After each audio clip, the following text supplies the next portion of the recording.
Saudara, bantuan untuk mengungsi korban banjir lahar hujan Marapi terus berdatangan. Tak hanya bantuan material, penanganan psikologi terutama anak-anak juga dilakukan. Di Kecamatan Canduang, Kabupaten Agam, Sumatera Barat, sejumlah warga melihat kembali rumah mereka yang rusak akibat dihantam banjir lahar hujan. Warga korban bencana ini sementara mengungsi di posko pengungsian dan rumah kerabat mereka. Di posko pengungsi, bantuan terus berdatangan. Meski begitu, masih banyak yang sangat dibutuhkan warga untuk keseharian, seperti air bersih, peralatan listrik, sendal, atau sepatu bot.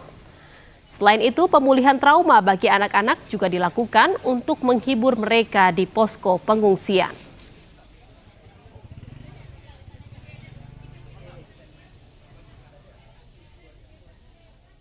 Sekarang ini masih berdatangan dari berbagai macam donatur. Kita masih menerima bantuan untuk warga kita yang terdampak bencana alam tanah longsor, banjir bandang, lahar dingin di Kabupaten Agam. Oke, untuk saat ini yang paling dibutuhkan itu seperti tendon air, jerigen air, setelah itu perlengkapan listrik, setelah itu perlengkapan kebersihan keluarga maupun kebersihan pribadi, dan sepatu bot segala macam. Dan saudara, sepekan pasca bencana banjir lahar hujan Marapi, bagaimana progres pencarian korban dan juga penanganan pengungsi? Kita akan bergabung dengan dua jurnalis Kompas TV, ada Rio Johannes di Kabupaten Tanah Datar dan ada Citra Indriani di Kabupaten Agam, Sumatera Barat. Kita ke Rio terlebih dahulu. Rio, selamat siang. Banyak infrastruktur jalan yang rusak akibat bencana ini. Lalu bagaimana rencana pemerintah untuk kembali membangun infrastruktur yang rusak di sana? Ya, Jihan dan juga saudara, akibat terjangan banjir lahar hujan, ini di Kabupaten Tanah Datar ini, dari data BPBD itu ada 36 unit jembatan yang rusak. Di antara 36 jembatan ini, 7 diantaranya merupakan jembatan yang ada di jalur jalan utama. Dan untuk saat ini, pemerintah Kabupaten Tanah Datar itu juga sudah meminta bantuan kepada TNI, dan sudah sejauh ini TNI AD sudah melakukan pembangunan 2 jembatan Bailey penghubung di Kabupaten Tanah Datar ini, dan 5 lagi dalam proses pengerjaan itu di daerah Sungai Jambu. Jadi totalnya ada 7 jembatan Bailey yang dibangun, yang diprioritaskan untuk jalur jalan utama di Kabupaten Tanah Datar ini. Demikian, Jihan. Ya, ada 36 jembatan yang rusak dan sekarang prioritasnya dilakukan untuk perbaikan terhadap 7 jembatan di sana. Lalu kalau terkait dengan korban jiwa, sejauh ini berapa korban jiwa di Tanah Datar yang sudah diidentifikasi, Rio? Ya, Jihan dan juga saudara, untuk korban jiwa sejauh ini dari hasil pencarian kemarin itu dari 3 hari berturut-turut hasil pencarian masih nihil, dan untuk jumlah korban memang dilihat ada penambahan jumlah korban, tapi bukan dari hasil penemuan, itu dari hasil identifikasi yang dilakukan oleh tim DPI, karena sebelumnya memang ada 5 jenazah yang belum terverifikasi. Dan dari 5 jenazah yang belum terverifikasi ini, 3 diantaranya sudah terindikasi dan merupakan warga Tanah Datar.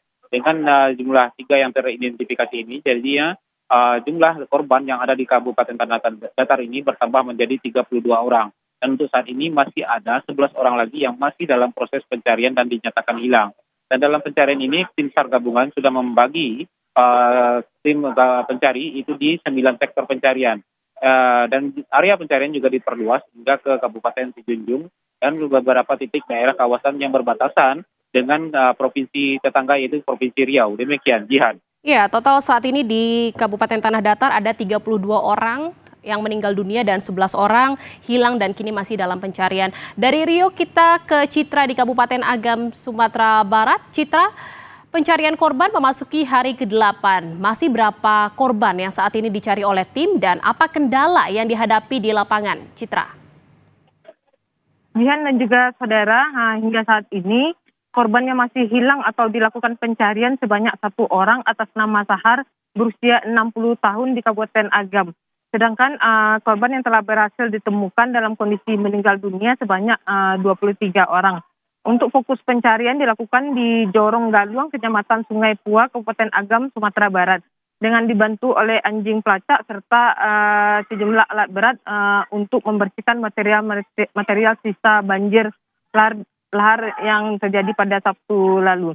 Dan sejauh ini untuk kendala yang dihadapi petugas diantaranya masih banyaknya tumpukan material banjir yang cukup menyulitkan petugas dalam melakukan pencarian, serta faktor cuaca yang tiba-tiba hujan sehingga pencarian harus dihentikan untuk keselamatan petugas. Dan berikut hasil kutipan wawancara kami dengan Komandan Kodim 0304 Agam, Letkol Bayu Arditya Nugroho.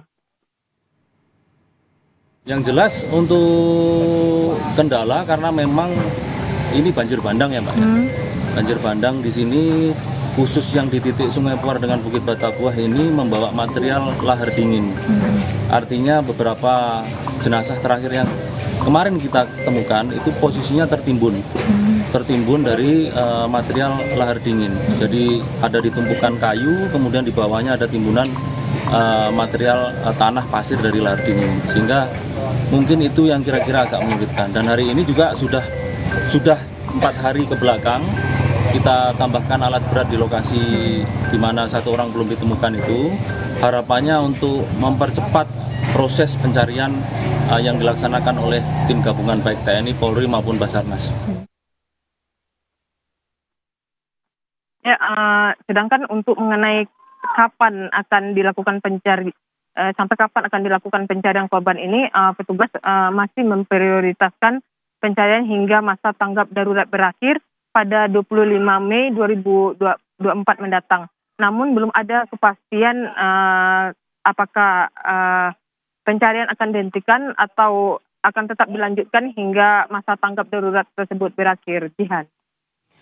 Baik, terima kasih atas laporan Anda. Dan sampai saat ini di Kabupaten Agam masih ada 1 orang yang masih dalam pencarian dan total ada 23 orang ditemukan meninggal dunia di Kabupaten Agam.